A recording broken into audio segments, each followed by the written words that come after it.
भ्रष्टाचार के खिलाफ आवाज उठाना कोई अपराध है क्या?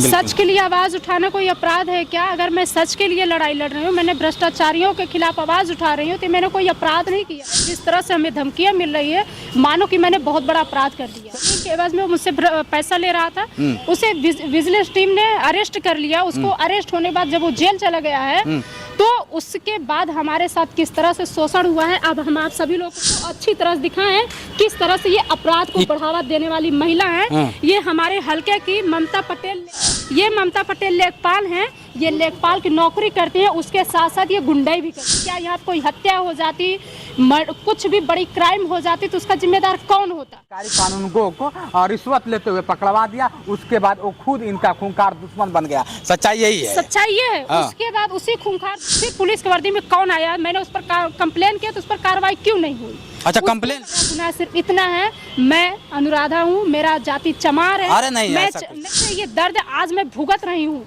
मेरा दवाई मेरी तबीयत नहीं ठीक रहती, लेकिन आज मुझे इतना प्रताड़ना मिल रही है, इतना प्रताड़ना मिल रहा है जिसका कोई हद। मैं लॉ करती हूँ, इसलिए आज मैंने भ्रष्टाचार के खिलाफ आवाज उठाया है, लेकिन आज कहीं न कहीं जाति आ गई है, इस नाते मुझे इतना दर्द है। अपना मोबाइल में 9651 32 62 74 मेरा ये मोबाइल नंबर है। जो भी लोग मुझसे मिलना चाहेंगे, मैं सभी से मिलूंगी। मेरा जब एक महिला की बात आती है तो लोग कहते हैं कि महिला करेगी क्या, लेकिन वही महिला क्या होता है, इस संसार को जन्म देती है और इस संसार में लुप्त होने का काम करती है, और ना जाने कितनों को लुप्त कर देती है। कभी देवियों के रूप में आती है तो कभी राक्षस बन जाती है, ऐसा कुछ लोगों का कहना है। लेकिन आज हमारे बीच में जो महिला है, अपने आप से भी लड़ रही है और इस समाज से भी लड़ रही है, और समाज के कुछ दरिंदे लोग हैं उनसे भी लड़ रही है। अगर बात कर लिया जाए, सरकार में बहुत सारी चीज़ों का बताया जाता है कि हमारे अधिकारी वैसे हैं, हमारे अधिकारी ऐसे हैं, लेकिन वही अधिकारी जब करप्शन करने लगते हैं तो ऐसी महिला आवाज़ उठाती है। आवाज़ उठाने के बाद जब जेल तक पहुंचा देती है, तो ऐसे महिलाओं को खूंखार समझ के आते हैं और उन पर प्रहार करते हैं। जानते हैं कि क्या पूरा मामला है। पहले तो आपका स्वागत है। आपको नमस्ते, बहुत बहुत धन्यवाद भैया। कहाँ से हैं आप? मैं जनपद प्रयागराज से हूँ। क्या मामला पूरा क्या है? मामला क्या भैया, मैं आपसे ये कहूँगी, मैं सभी अपने पब्लिक से कहूँगी, क्योंकि हमें जनता से बहुत उम्मीद है कि मेरी सपोर्ट करेंगे। क्या भ्रष्टाचार के खिलाफ आवाज़ उठाना कोई अपराध है क्या? सच के लिए आवाज उठाना कोई अपराध है क्या? अगर मैं सच के लिए लड़ाई लड़ रही हूँ, मैंने भ्रष्टाचारियों के खिलाफ आवाज उठा रही हूँ, तो मैंने कोई अपराध नहीं किया है। लेकिन जिस तरह से हमारे साथ शोषण हो रहा है, जिस तरह से हमें धमकियां मिल रही है, मानो कि मैंने बहुत बड़ा अपराध कर दिया। चलिए, पढ़ेगी बेटियां तो बढ़ेगी बेटियां, यही वो बेटियां हैं जो पढ़कर आज क्या होता है सिस्टम से लड़ रही हैं और एक ऐसा काम कर जाती हैं। लेकिन लोग कहते हैं ना कि है तो नारी ही ना, है तो औरत ही ना, है तो एक लड़की ही ना, उसकी औकात क्या है, ऐसे लोगों का कहना है। लेकिन जब वो अपने आप में आती हैं तो सबको एक तरफ कर देती है, जैसे इन्होंने किया है। क्या पूरा मामला था? ये मामला ये था, ये भ्रष्टाचारी अधिकारी था, जिस जमीन के एवज में वो मुझसे पैसा ले रहा था, उसे विजिलेंस टीम ने अरेस्ट कर लिया। उसको अरेस्ट होने के बाद जब वो जेल चला गया है, तो उसके बाद हमारे साथ किस तरह से शोषण हुआ है, अब हम आप सभी लोगों को दिखाएंगे। जो कहा जाता है कि पुलिस हो या राजस्व टीम हो, ये समाज में अपराध न बढ़ाने के बजाय समाज में शांति व्यवस्था कायम करते हैं।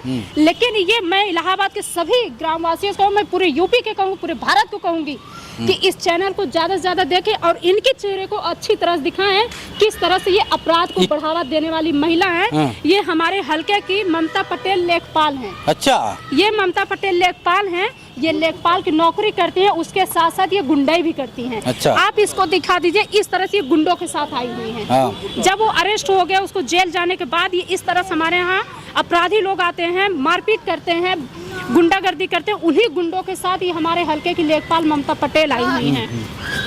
उसके बाद जब मैंने इसके बारे में उच्च अधिकारियों से संपर्क किया, इन्होंने साफ शब्दों में मना कर दिया।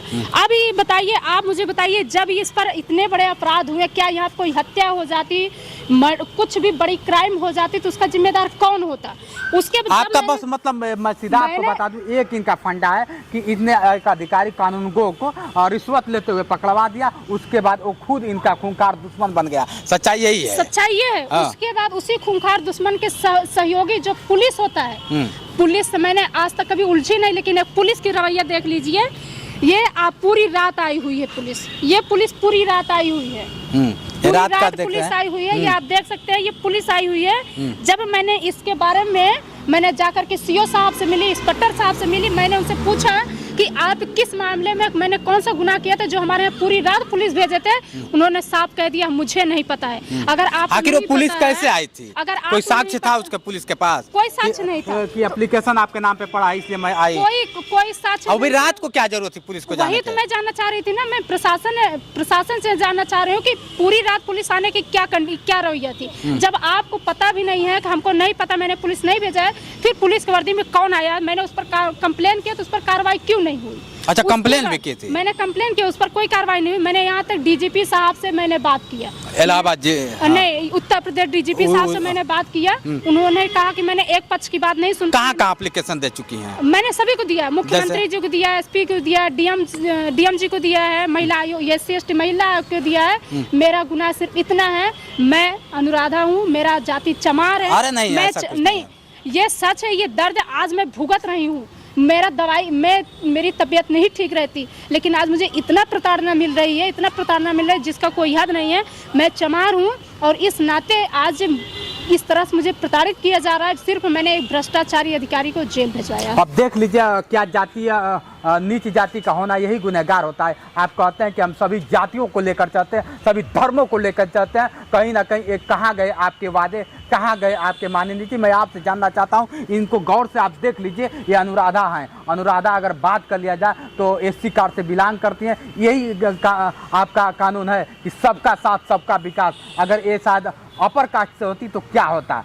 लेकिन कहीं ना कहीं ये जिस तरह से गुत्थियों में सुलझी जा रही हैं, कब तक ये सुलझेंगी आप लोग बताइएगा। अगर लास्ट हम आपसे सवाल करना चाहेंगे, आप चाहती क्या है अपने इस मुद्दे को? जिस तरह से उस कानूनगो को जेल तक पहुंचाते हैं, जेल तक पहुंचाने के बाद और आप अपराधी बन जाता है, अपराधी बनकर आपके साथ गुंडागर्दी करता है, आप सरकार से और कानून से चाहती क्या है? मैं सरकार और कानून से दोनों यही चाहूंगी। सबसे पहले ये जो आपराधिक किस्म के लोग आए हुए हैं, पुलिस की वर्दी में लोग आए हुए हैं, इन पर कानूनन कार्रवाई हो और इसकी सच्चाई बताई जाए। पुलिस आखिर कौन सी साजिश, कौन सी प्लानिंग हमारे यहाँ आई हुई थी, इस पर सख्त कानूनन कार्रवाई हो और इसमें जो लोग राजनीति कर रहे हैं वो राजनीति करना बंद कर दे।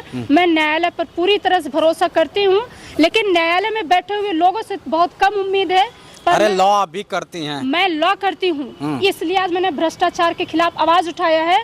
लेकिन आज कहीं न कहीं जाति आ गई है, इस नाते मुझे इतना। अब देखिए, लॉ करने वाली है महिलाएं, लॉ का फाइनली है इनका, लेकिन ऐसे जो कानून का रखवाला बनना चाहता है, कानून को पढ़ना चाहता है, कानून के बारे में जानना चाहता है, क्या उसको हक नहीं है कि उनके साथ कानून खड़ा हो? उनका भी हक होता है साहब। कब इनके साथ आप खड़े होंगे? मैं विनती कर रहा हूँ कि आप इनका जो भी है, जिस तरह से समस्या हल हो जाए और इनको करिए। चाहे इलाहाबाद की पुलिस हो, चाहे उत्तर प्रदेश की पुलिस हो, चाहे प्रशासन हो, चाहे नेता हो, चाहे मंत्री हो, चाहे विधायक हो, जो भी इनके साथ आए इनका हेल्प करिए। अगर आपसे लोग संपर्क करना चाहें तो क्या अपना मोबाइल नंबर दे पाएंगे क्या? जी, मैं अपना नंबर बिल्कुल बोलिए। मैं अपना मोबाइल नंबर 9651 32 62 74 मेरा ये मोबाइल नंबर है। जो भी लोग मुझसे मिलना चाहेंगे मैं सभी से मिलूंगी। मेरा मोबाइल नंबर फिर से मैं बोल रही हूँ 9651 32 62 74। अब देख लीजिए, अगर मैं झूठ हूँ तो इनका एक पुर्जा खंगाल आ जाए और इनके बारे में आप लोग भी कमेंट करके बताइए। मैं अपना फेसबुक और यूट्यूब चैनल भी बता दें। मेरा फेसबुक ID अनुराधा अम्बेडकर के नाम से बना हुआ है। मेरे यहाँ जो भी घटनाएं घटी है मैं सारे मैंने फेसबुक पर अपलोड किया हुआ है। यूट्यूब पे भी है? यूट्यूब पर भी है, फेसबुक पर भी है। अब चलिए, आप जाकर अगर बिलीव नहीं होगा तो आप मेरा चैनल छोड़ दीजिएगा और जाके इनके चैनल से खंगाल के देखिएगा कि कितना अनुराधा सही है कि नहीं है। अनुराधा अम्बेडकर के लिए क्या आवाज़ नहीं उठना चाहिए? जो अम्बेडकर क्या होता है, संविधान लिखता है, उसी अम्बेडकर के साथ ऐसा होता है। क्या ऐसा होना चाहिए? कमेंट करके बताइए। आज के लिए इतना ही। बने रहे वीडियो के साथ। मैं हूँ जितेंद्र और आप देख रहे थे जोश एक्सप्रेस। नमस्कार।